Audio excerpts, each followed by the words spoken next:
নমস্কাৰ আপোনালোক সকলোকে পুনৰবাৰ স্বাগতম নাছমাই মছজিদ বন্ধুসকল পলকতে চাওঁ কিছু নটা গুৰুত্বপূৰ্ণ খবৰ প্ৰথমটো খবৰ অসম চৰকাৰে নিষিদ্ধ কৰিলে শ্যামকানু মহন্তৰ বিৰুদ্ধে কঠোৰ সিদ্ধান্ত মুখ্যমন্ত্ৰী হিমন্ত বিশ্ব শৰ্মাৰ শ্যামকানু মহন্তক এতিয়াৰ পৰা কোনো ধৰণৰ পুঁজি আৰু বিজ্ঞাপন নিদিয়ে অসম চৰকাৰে লগতে কেন্দ্ৰীয় চৰকাৰৰ পৰা কোনো ধৰণৰ পুঁজি নিদিবলৈ আহ্বান ৰাজ্য চৰকাৰৰ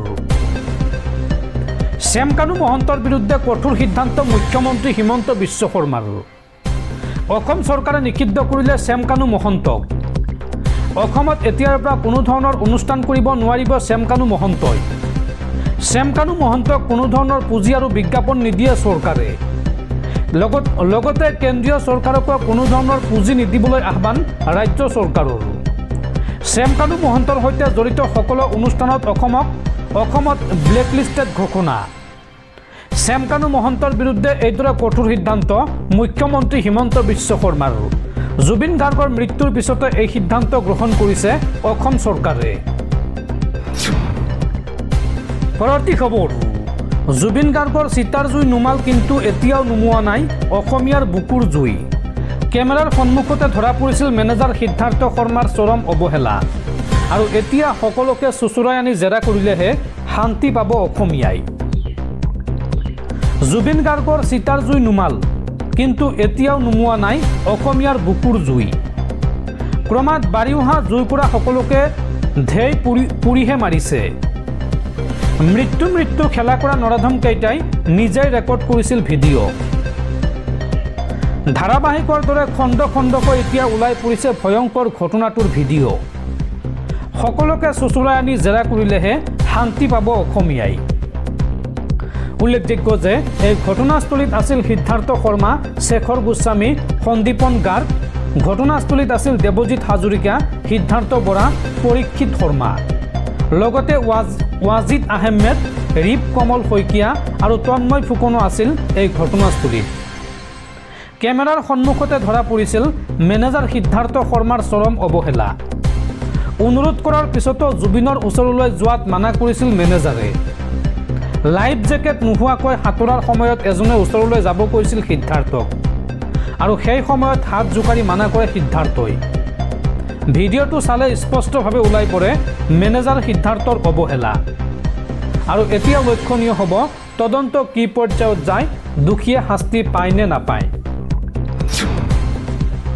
পৰৱৰ্তী খবৰ জুবিন গাৰ্গৰ মৃত্যুৰ পিছত এতিয়া জুবিনৰ সৃষ্টিৰাজিৰ ৰয়েলটি পাই আছে মেনেজাৰ সিদ্ধাৰ্থ শৰ্মাই ইণ্টাৰনেটত জুবিনৰ গীতৰ চৰ্তৰ এতিয়া একমাত্ৰ অধিকাৰী সিদ্ধাৰ্থ শৰ্মাই জুবিনৰ গীতৰ পৰা 1 টকাও নোপোৱাৰ ব্যৱস্থা কৰাৰ দাবী অনুৰাগীৰ জুবিনৰ মৃত্যুৰ পিছত শিল্পীজনৰ সৃষ্টিৰাজিৰ ৰয়েলটি পাই আছে মেনেজাৰ সিদ্ধাৰ্থ শৰ্মাই ইণ্টাৰনেটত জুবিনৰ গীতৰ চৰ্তৰ এতিয়া একমাত্ৰ অধিকাৰী সিদ্ধাৰ্থ জুবিনৰ জীৱিত কালতে তাৰ বন্দোবস্তি কৰি ৰাখিছিল মেনেজাৰ সিদ্ধাৰ্থই YouTube Spotify Apple Music Jio' Saavn আৰু গানাৰ ৰয়েলটি সিদ্ধাৰ্থলৈ ইণ্টাৰনেটৰ আন বিভিন্ন প্লেটফৰ্মৰ পৰা হোৱা ৰয়েলটিও পাই আছে সিদ্ধাৰ্থই ইণ্টাৰনেটত জুবিন গাৰ্গ মিউজিক LLP নামত জুবিনৰ গীতৰ কপিৰাইট আছে LLP আয়ান আজ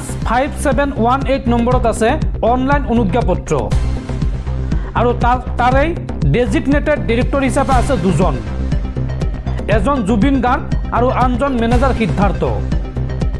সিদ্ধাৰ্থৰ ডিআইএন 09409-035 ডিজিটেল নম্বৰ আৰু সিদ্ধাৰ্থ শৰ্মাই জুবিনৰ গীতৰ পৰা 1 টকাও নোপোৱাৰ ব্যৱস্থা কৰাৰ দাবী এতিয়া জুবিন অনুৰাগীৰ অনলাইন প্লেটফৰ্মৰ পৰা জুবিনৰ গীতৰ আয়ৰ চৰ্ত এতিয়া কেৱল সিদ্ধাৰ্থৰ উল্লেখযোগ্য যে জুবিন গাৰ্গৰ ৰাইটছ থকা এই LLPৰ স্পটিফাইৰ পৰা অৰ্জন হয় বহু কোটি টকা আৰু জুবিনৰ মৃত্যুৰ পিছত শিল্পীজনৰ সৃষ্টিৰাজিৰ এই ৰয়েলটি পাই আছে মেনেজাৰ সিদ্ধাৰ্থ শৰ্মাই দৰ্শকসকলৰ বহুতো গুৰুত্বপূৰ্ণ খবৰ আছে তাৰ আগতে আপোনাক জনাওঁ যে যদি আপুনি এতিয়ালৈকে এইটো ভিডিঅ'ত লাইক কৰা নাই তেন্তে এতিয়াই ভিডিঅ'টোত লাইক কৰি দিয়ক আৰু এনেকুৱা ধৰণৰ ভিডিঅ'সমূহ নিতৌ চাবলৈ চেনেলটো সাবস্ক্ৰাইব কৰি কাষত থকা বেল আইকনটো প্ৰেছ কৰি ৰাখক।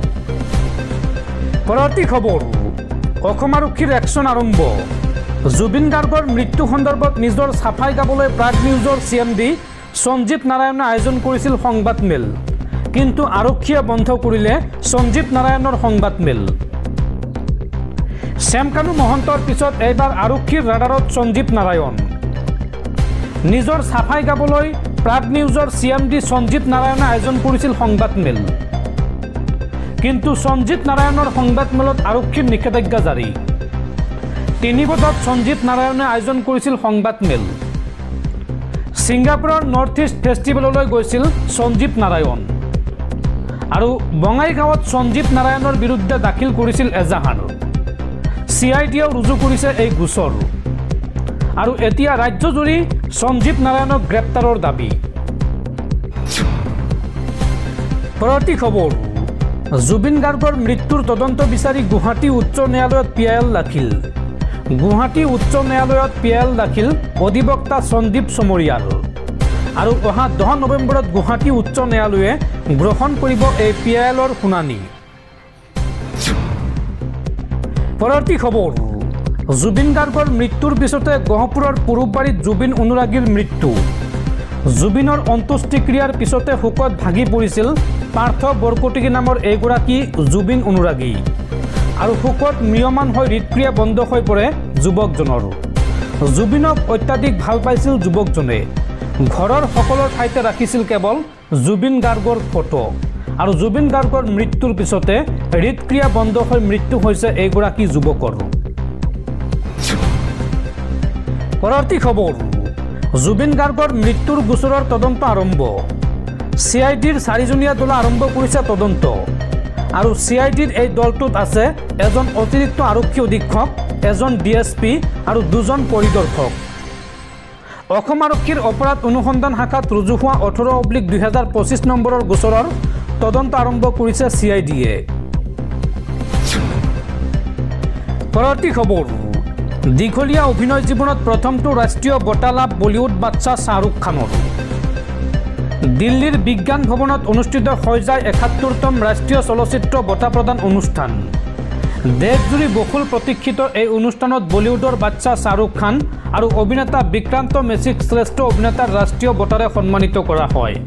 উল্লেখযোগ্য যে শ্বাহৰুখ খানে তেওঁৰ 33 বছৰীয়া দীঘল চলচ্চিত্ৰ জীৱনত প্ৰথমবাৰ এই ৰাষ্ট্ৰীয় বঁটা লাভ কৰিলে।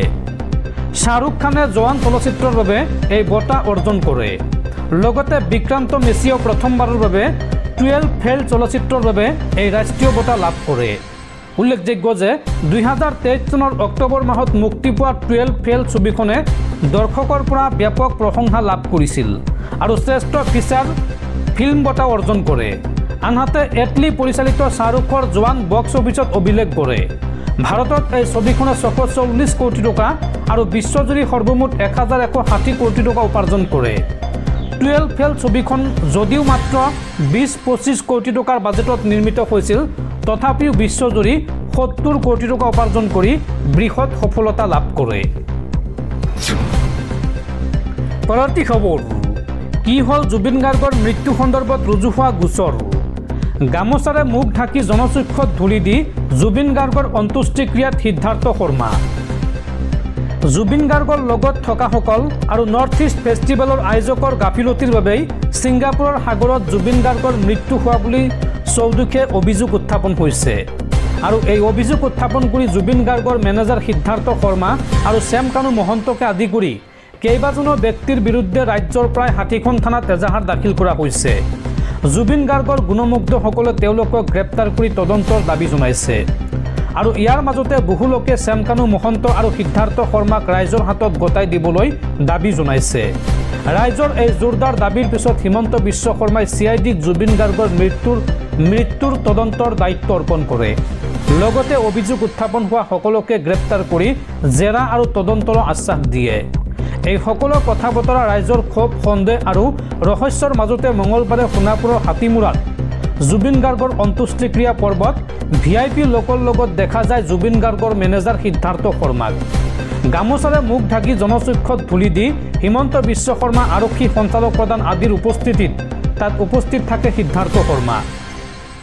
এই অভিযোগ তাত সিদ্ধাৰ্থক দেখা পোৱা বুলি দাবী কৰা একাংশ ৰাইজৰ। অৱশ্য এই অভিযোগ সঁচা নে মিছা তাৰ কোনো প্ৰমাণ এতিয়ালৈকে পোহৰলৈ অহা নাই। উল্লেখযোগ্য যে জুবিনৰ বহু ঘনিষ্ঠই সিদ্ধাৰ্থ শৰ্মাৰ বিৰুদ্ধে উত্থাপন কৰিছে ইটোৰ পিছত সিটো বিস্ফোৰক অভিযোগ। জুবিন গাৰ্গৰ অনুৰাগী সহশিল্পী আদিক দুৰ্ব্যৱহাৰ কৰাৰ লগতে জুবিন গাৰ্গৰ কষ্টবাৰ্জিত ধন আত্মসাৎ কৰাৰো অভিযোগ উঠিছে সিদ্ধাৰ্থৰ বিৰুদ্ধে। ইয়াৰ উপৰি জুবিন গাৰ্গক প্ৰতিবাদ কষ্ট কৰি নিস্তেজ কৰি অনা বুলিও বহুতে অভিযোগ উত্থাপন কৰিছে। সেয়ে প্ৰশ্ন হয়, সঁচাকৈ তাত উপস্থিত আছিল নেকি সিদ্ধাৰ্থ শৰ্মা? জুবিন গাৰ্গৰ অন্ত্যেষ্টিক্ৰিয়াত উপস্থিত হৈছিল? যদি জুবিন গাৰ্গৰ অন্ত্যেষ্টিক্ৰিয়াত উপস্থিত হৈছিল তেন্তে ইমানবোৰ এজাহাৰ দিয়াৰ পিছতো কিয় গ্ৰেপ্তাৰ কৰা নহ'ল সিদ্ধাৰ্থ শৰ্মাক? কিয় এতিয়ালৈকে জেৰা কৰা হোৱা নাই জুবিন গাৰ্গৰ মৃত্যুৰ সময়ত উপস্থিত থকা এজনো লোকক?